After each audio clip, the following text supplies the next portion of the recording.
पर उसका चिंतन कर लेती है और प्रस्तुत कर देती है। कितनी तो आंखों की कितनी संभाल। मैं अपनी आंखों को नहीं संभाल पाया, मेरी आंखें मेरे पत्नी के श्रृंगार की ओर चली गई और जो गीत गा रहा था उस गीत गाने में त्रुटि हो गई। ब्रह्मा जी को सर्व उन्होंने तो तत्काल जान लिया मेरे चित्त की दशा। बोले नारायण मेरा नाम उपरहण था। उन्होंने कहा तुम हमारी सभा के योग्य नहीं। इतना भी भूल गए कि इस सभा में बैठे, वहां की मर्यादा कैसी, धर्म की चर्चा चल रही है और तुम श्रृंगार सुख भोगने जा रहे हो। तुम मेरी सभा के योग्य नहीं। इस वैवर्त पुराण में ये परिचय ये जानकारी मिलती है। नारद जी वहां बता रहे हैं कि गुजरात में मेरा फिर जन्म हुआ। मेरे पिताजी का नाम था द्रुमिल। वे एक गोप परिवार के थे, यदुवंश के, यादव थे। तो द्रुमिल नाम के गोप के घर मेरा जन्म हुआ माता जी के गर्भ से। जब हम जन्मे उससे पहले अकाल पड़ी थी और जैसे ही हमारा जन्म हुआ मेघों ने जोर से वर्षा की तो वहां के योग्य ब्राह्मण आए और प्रसन्न होकर के कहने लगे नारम ददाती, तुम्हारे बालक के जन्म लेते ही देखो मेघों ने कितनी सुंदर वर्षा की। तो जल का प्रदाता यह बालक नारद नाम से विख्यात है। ये नाम की व्युत्पत्ति हुई नारम ददाती सनातन। जय हो जय हो जय हो। हमारे जन्म लेने के कुछ एक वर्षों में पिताजी का देहांत हो गया। माता हमारी अब घर चलाने की जवाबदारी उनके ऊपर है। मैया मेरी रोजी मजदूरी करना आरम्भ। उस गांव में जहां हम रहते थे साथ उंगली पकड़ करके मैं भी चला। मैया संतों की सेवा करती रहती, मुझको भूख लगती। मैं माँ को बार बार कहता माँ जल्दी आना, भूख लगी है, कुछ खाने को देना। वे संत महात्मा कुछ प्रवचन करते, कुछ बताते तो मैया प्रेम से सुनते रहती। पर मैं कहाँ वहां जाकर के दिन भर बैठे रहती मैया, मेरा ख्याल नहीं करती, मुझको भोजन दे। एक पूर्व की स्थिति में धीरे धीरे माँ ने एक दिन संतों ने उनको देखा कि रोज हमारे यहाँ सेवा करती है, कुछ प्रसाद लेकर के देना आरम्भ कर दिया। माँ एक दिन हमारे पास आई और कहने लगी बेटा कुछ पत्तल में अन्न है, ले इसे पाले प्रसाद है। तो मैंने कहा माँ प्रसाद तो भगवान का होता है, ये तो जूठा चावल है, तो इसको प्रसाद क्यों कहती है? तो माँ ने ये मुझको कहते ये पत्तल यहाँ से वहां उठा करके हम रख देते, जब भी भोजन करने बैठते आ लेता तो मैया कहती है प्रसाद।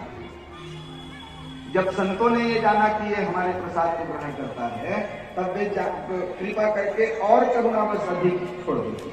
मैं प्रेम से एक एक शरणागत भक्त पर जीव समूह भगवान की बरस गई। भारी कृपा भारी करुणा भारी दया, कृपा मैं है भगवान श्री कृष्ण। दीन बंधु है, दीनानाथ है।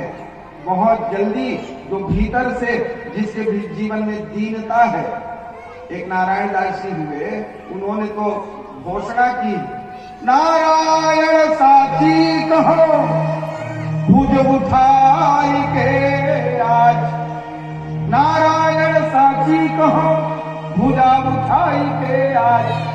जो जी बने गरीब तो दीजे गरीब निवाज। जो जी बने गरीब तो दीजे गरीब निवाज। कितनी प्यारी और कितनी ऊंची बात है भैया। करोड़ों अरबों के स्वामी भगवान हमको बना दे, पर आप भीतर से गरीब ही बने रहना, हृदय से गरीब ही बने रहना। जो जी बने गरीब ओ लाला हो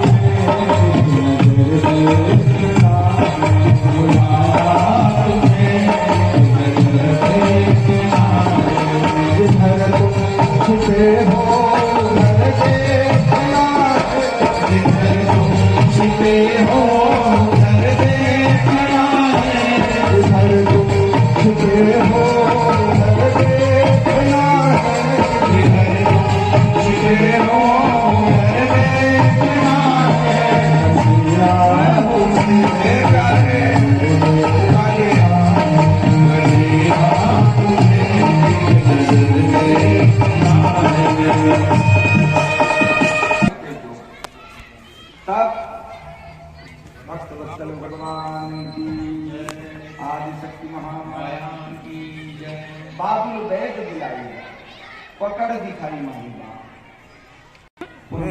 कहाँ है कहाँ है इसका घर?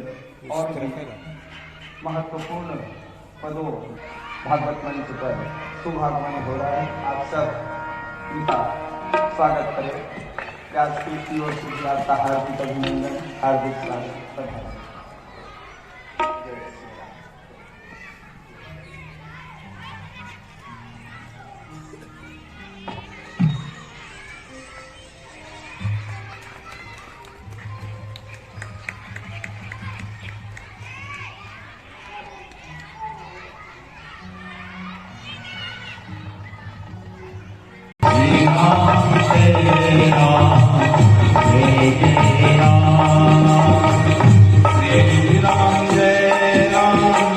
नार फूल को आड़ी बंद की तरह कमर में लपेट करके वन की ओर भागा। व्यास जी का आश्रम भी उनको माया में फंसा देने वाला है। पीछे पीछे व्यास जी दौड़े। यम प्रजंतम अनुपेतम अपेत कृत्य द्वैपायनो विरह कातरया जुहाव पुत्रेति पुत्रेति। जिस मार्ग से सुखदेव जी भागे उसी मार्ग से पीछे पीछे व्यास जी जा रहे हैं। महाकुट सरोवर में कुछ माताएं निर्वस्त्र होकर के स्नान कर रही। जैसे ही व्यास जी वृद्ध व्यास जी का आगमन हुआ, माताएं शीघ्रता पूर्वक निकली और अंगों को ढक ली वस्त्रों से। व्यास जी ने दूसरी ओर मुख करके कहा, देवियों अभी अभी यहाँ मेरा इसी मार्ग से छोटा बालक 16 वर्षीय जो है वो मेरा बालक सुखदेव यहाँ से गया। 16 वर्ष की उसकी आयु। तब आप लोग ऐसे ही स्नान कर रहे थे और मैं वृद्ध महात्मा अब जब जा रहा हूं यहाँ से तो मेरे को देख करके वस्त्र ओढ़ रही, कारण इसका समझ नहीं आया। तो माताओं ने कहा, हे युग युगांत के पुरुष, हे जगत गुरु व्यास नारायण, आपको हमारा सादर ज्ञान वैराग्य भक्ति की सीमा है। आप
बलिहारा